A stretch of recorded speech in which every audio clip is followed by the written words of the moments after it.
ఆవిడ నన్ను 2 ప్రశ్నలు అడిగారు నేను వాళ్ళ ఇంటికి వెళ్ళినప్పుడు. అందులో ఒకటి, పువ్వులు రేకులు కింద విడదీసి పూజ చెయ్యవచ్చా అని అడిగారు. మంచి ప్రశ్న, అందుకు నేను ప్రస్తావిస్తున్నాను. బాగా జ్ఞాపకం పెట్టుకోండి, పువ్వు అంటే లక్ష్మి, పువ్వు అంటే జ్ఞానం, సరస్వతి.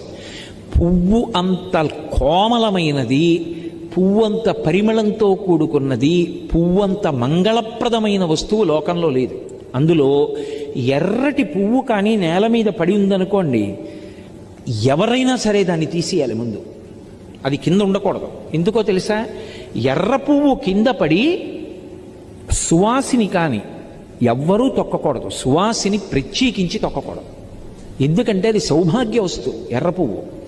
అందుకని వెనక ఎవరైనా తొక్కుతారేమోనని వెంటనే తీసేసి ఏ చెట్టు మొదట్లోనో పెట్టేయాలి. అంత పరమ పవిత్రమైనటువంటి పువ్వులు పూజ చేయడానికి నీ దగ్గర